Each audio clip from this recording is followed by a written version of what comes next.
Nobody informed me I'd spend my 78th birthday entirely alone. Not my children, not my grandchildren, nobody. That was 3 years ago, and it revealed something most individuals refuse to acknowledge until it's too late. You're probably going to wind up alone, not possibly, probably.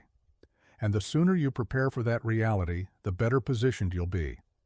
I'm stating this because I've observed it occur repeatedly. Good individuals, loving families, stable marriages, doesn't matter. Life has a method of leaving you on your own when you least anticipate it. My neighbor Janet discovered this the hard way. 52 years married. Her husband managed everything. The bills, the insurance, the investments, all of it. She cooked, he handled the finances. That was their arrangement for half a century. Then one Tuesday morning, he didn't wake up. Heart attack during sleep. And suddenly Janet's sitting there at 74 years of age with no understanding where the bank accounts are, what bills get paid when, or even how to access their online banking. She called me weeping 2 weeks after the funeral. The mortgage payment bounced. Turns out they had 3 different bank accounts she didn't know existed, and the primary one had been depleted for months. Her husband had been transferring money around to cover some investment losses he never mentioned. She discovered their financial problems at the identical time she discovered she was a widow. That's not unusual. I wish it were. Living in a retirement community, you witness patterns.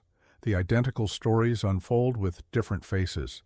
Sometimes it's the husband who gets blindsided, can't cook anything beyond cereal and sandwiches, never did laundry, doesn't know which cleaning products go where. His wife passes, and he's consuming frozen dinners and wearing the identical shirt 3 days consecutively because he shrunk everything else in the wash. But the financial stuff hits harder. I used to process insurance claims years back. You know how many times someone called to file a life insurance claim and I had to inform them the policy lapsed? Too many. The monthly payment got missed, the grace period expired, and now there's nothing. No payout, no safety net, just a grieving spouse discovering they're also broke. You don't want to be that individual. Trust me. Here's what nobody warns you about when you're younger. Those children you're raising, the ones you sacrifice everything for. There's a decent probability they won't be around when you need them. Not because they're cruel, not because they don't love you. Because life gets complicated. I know a woman whose son was her entire world, called him every Sunday, saw him every holiday, watched his children grow up. Then his daughter, her granddaughter, got into drugs. Suddenly, every ounce of his energy went into rehab programs, court dates, keeping his family together. He still loves his mother, but he's got nothing remaining to give her. She hasn't seen him in 8 months. Another friend assumed his daughter would take him in when he couldn't manage the stairs in his house anymore. She always stated she would. Then she got divorced. Now she's working 2 jobs, raising 3 children alone, and living in a 2-bedroom apartment. Where precisely does Dad fit in that equation? The math just doesn't calculate the way we imagine it will. You've probably got this picture in your head. You get older, maybe you need some assistance, and your family rallies around you. Your spouse handles what you can't. Your children check in. Your grandchildren visit. It's warm and comfortable and safe. That's the narrative we tell ourselves. But I'm looking around my community right now, and I'm witnessing something different. I'm witnessing 80-year-olds who haven't had a visitor in months. I'm witnessing individuals whose children moved across the country for work and call twice yearly. I'm witnessing widows and widowers who assumed their partner would be there forever. And now they're learning to navigate the world alone at an age when everything's already harder. The woman 2 doors down from me just left her husband. They're both 83 years of age and getting divorced. You know why? Because she finally got tired of pretending everything was acceptable. Should she have left him 40 years ago? Probably. But she didn't. And now they're both starting over when most individuals are winding down. Neither one of them was ready for this. You could witness it in their faces when the moving truck appeared. This isn't about being paranoid. I'm not suggesting you trust no one and hide cash under your mattress. What I'm stating is simpler than that. Prepare as if you're going to be on your own. Because there's a very real probability you will be. Not forever, perhaps, not in every way, but in the ways that count. Yeah, you might be solo. That means knowing your finances inside and out. Every account, every password, every bill, every insurance policy. If your spouse dropped dead tomorrow, could you keep the lights on? Could you access the funds? Would you even know where to begin? If the answer's no, correct that today. It also means knowing how to operate a household. Can you cook actual meals? Do you know how to do laundry without destroying it? Could you handle basic repairs or at least know who to contact? These sound like small things until they're the only thing standing between you and chaos, and it means having a backup plan for where you'll reside. Because that big house you raised your family in, you might not be able to maintain it alone. Can you afford something smaller? Do you know what your options are? Have you actually examined the numbers? Most individuals haven't. They're operating on hope and assumptions.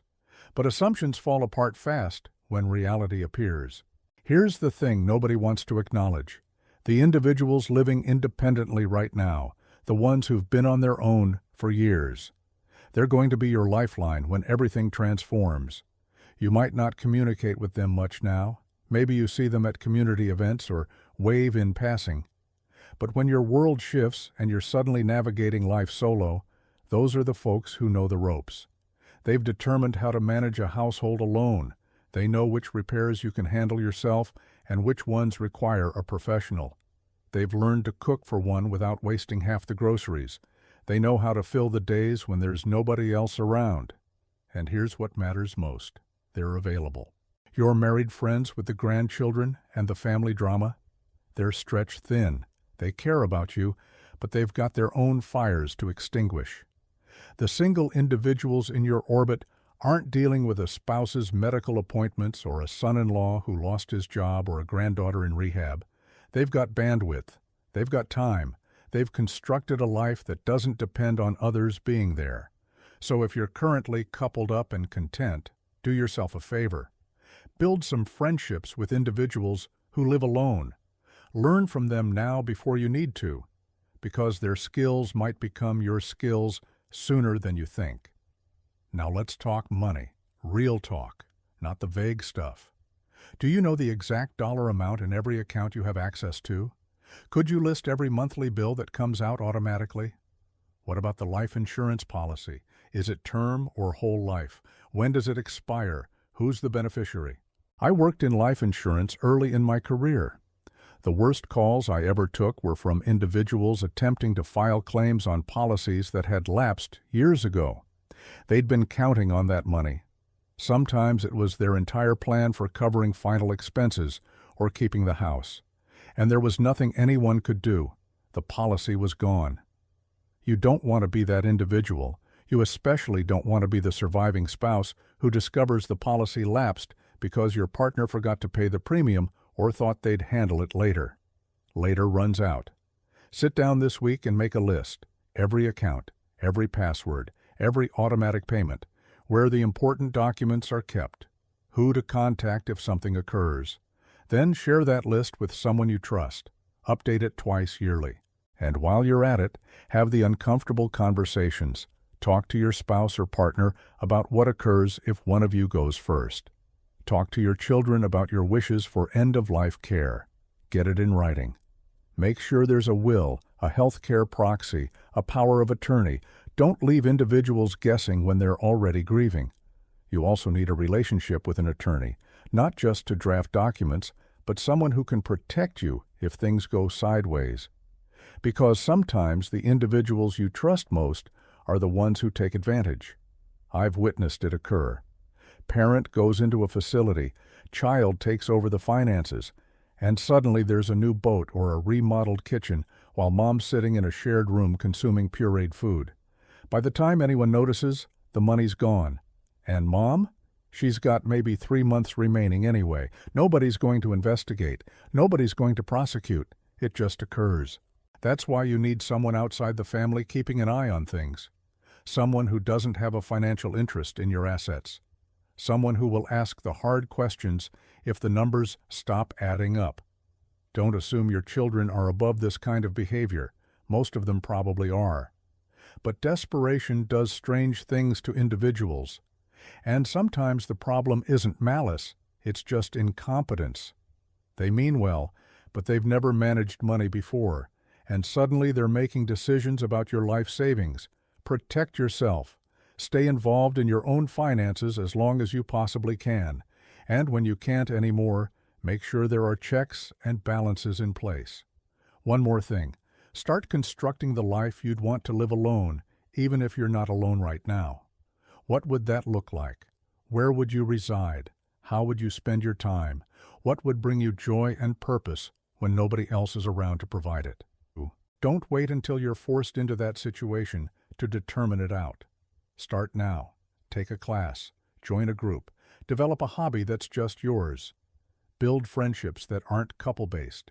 Create a version of yourself that's complete on its own. Because if the day comes when you're on your own, you want to step into a life, not a void.